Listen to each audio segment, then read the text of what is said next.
and thank you for spending some time at our virtual CTL. I am Dr. Cosette Lemlin. I am the Assistant Director at the Center for Teaching and Learning. This afternoon, we're going to talk about nurturing graduate-student interactions in online courses.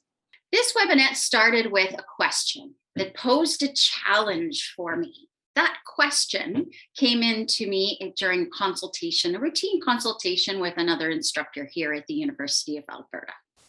This question was, Cosette, how do I create an online learning environment, either synchronously or asynchronously, that opens and sustains thoughtful, sincere, reflective, and effective dialogue or activity or projects for learning in my course? So I started thinking carefully about my own experiences as a university instructor and as an ed developer or teaching coach for university instructors. And then I looked into the most available literature, particularly the literature recently as we've transitioned to much more online teaching and learning during the pandemic. And I also talked with my colleague Braden Valgardson, who is our data analyst, and we gathered some ideas from the students at the Faculty of Graduate Studies and Research who are in their graduate teaching and learning program in level 1 to find out a little bit more about their experiences being part of interactions in online courses here at the University of Alberta. And I'm very pleased to share some ideas with you this afternoon.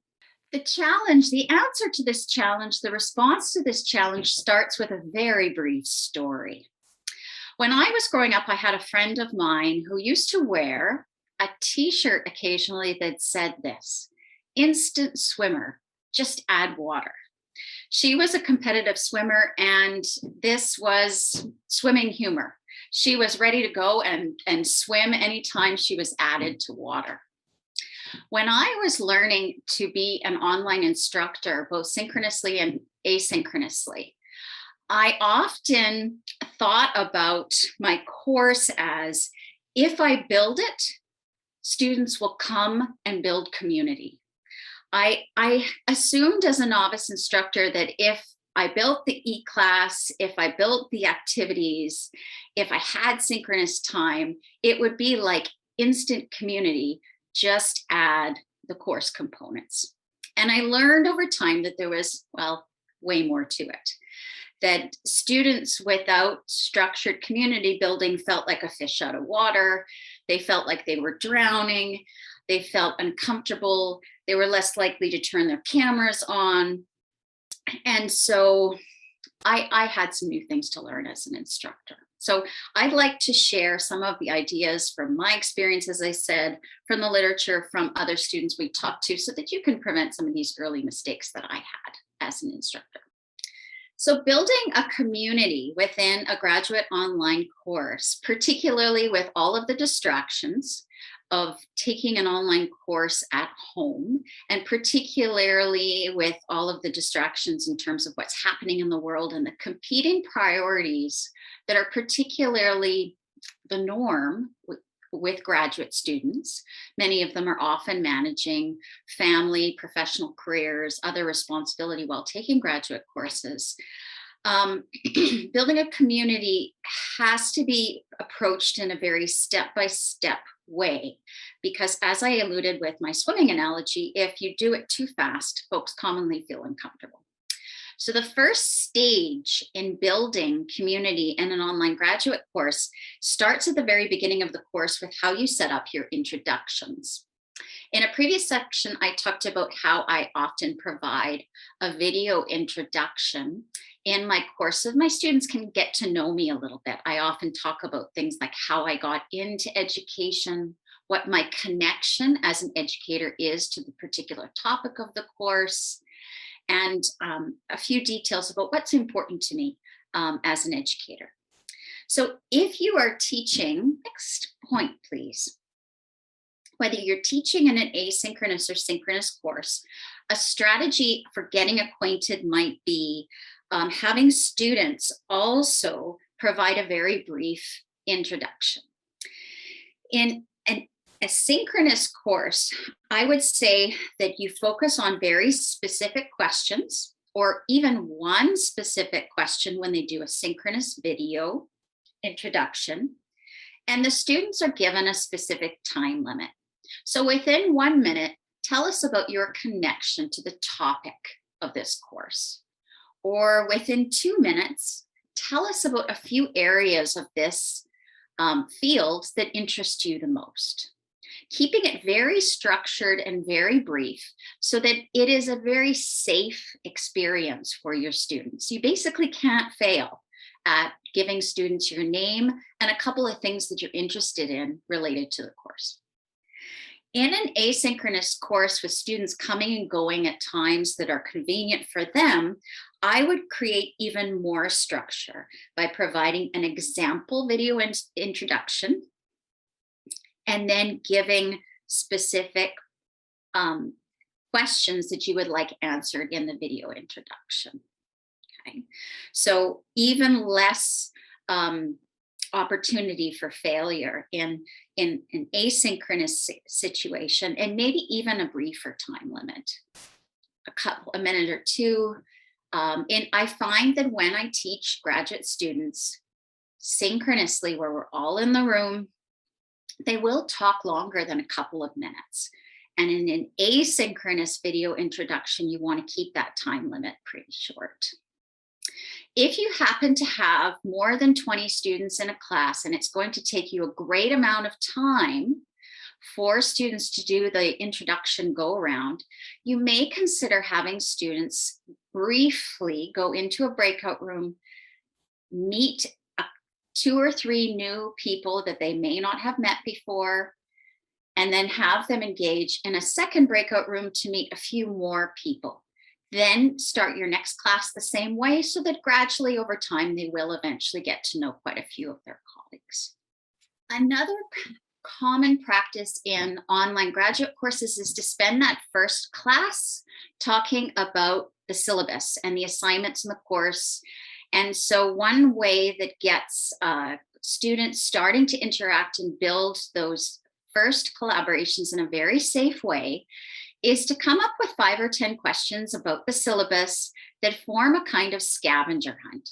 Instead of me standing in front of the class and telling you about what's in the course, you can put students in a breakout room with 5 or 10 questions about the syllabus and see if they can find the answers together as a first activity.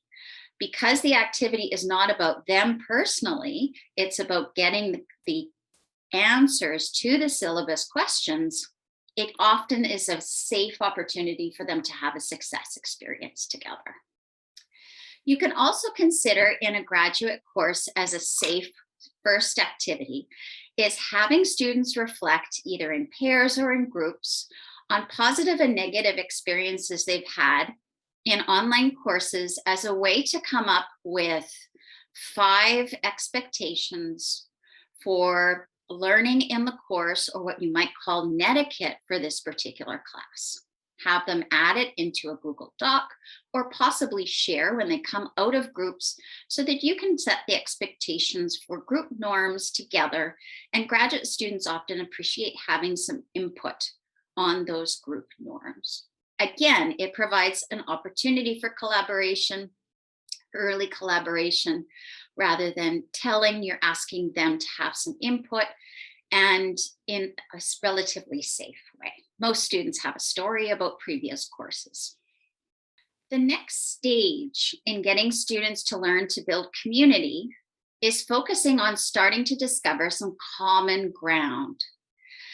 Examples of stage 2 community building would be discussion board topics that are very structured. They involve, for example, using something from the reading or the research in order to respond to a question. Okay, using a particular formula to solve a concrete question, something that starts out feeling fairly safe and isn't necessarily about them personally. It's about solving a problem or making connections in the readings or in the course content.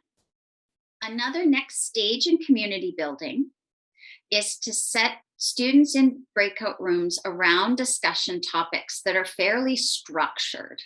Okay, so this may be structured questions that if they have a right answer or a wrong answer or a more appropriate answer, then maybe start with something small like that, and also get into questions that are about the content, again, much like the discussion boards, are about the content, are about the readings, and less about the students themselves, just to start getting them to have first experiences of figuring out the knowledge together and focusing just on the knowledge first.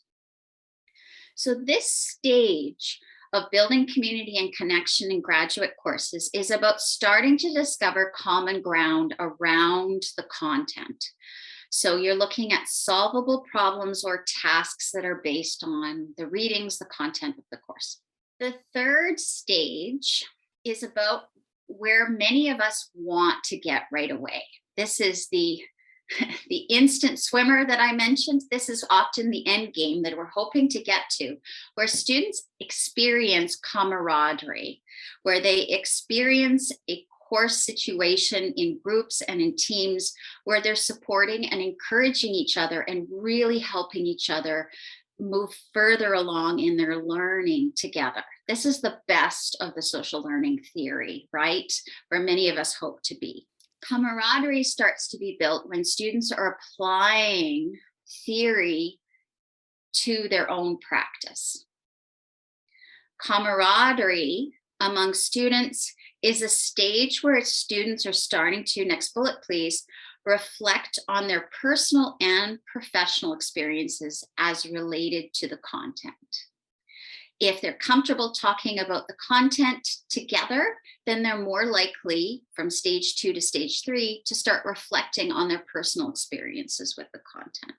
There are often more complex discussions on discussion boards that lead to more threads on more controversial topics. What tends to happen at this point is the students organically take over discussions by having Discord or Slack channels to communicate with each other about the content or the assignments. And as an instructor, you do not necessarily have to moderate these discussions. The students have started to take over this aspect of their own learning. So while many of us would like to get to stage 3 right away, we often have to recognize that students need time to warm up with stage 1 and stage 2 activities before they can reach this camaraderie stage. One more important thought is that not all students progress through the stages at the same rate. Some students warm up and get to this stage pretty quickly. These are your really social students, the students who love to share their opinions, who like to discuss and debate. Other students are going to need much more time to get to a camaraderie stage, and admittedly, some students may never reach it. But making sure that you're setting up opportunities for students to gradually come into camaraderie is important, because when we asked our students at the Faculty of Graduate Studies and Research, they gave us lots of reasons why they appreciated interacting with other students. And graduate students online told us that they learn a lot from their peers, and it's nice to know when other students are struggling with the topic. Another student said it was important to interact with graduate students online who have different academic and personal backgrounds. And it's really thoughtful to know what other students, it's really helpful to know other students' thoughts and broadening their horizons. There were many comments like this when we asked students who have taken online courses at the U of A. So when you are setting up interactions in your course, make sure that you're providing opportunities to slip into the pool rather than dive in head first with very complex camaraderie type activities. Thank you very much for spending some time with us at CTL.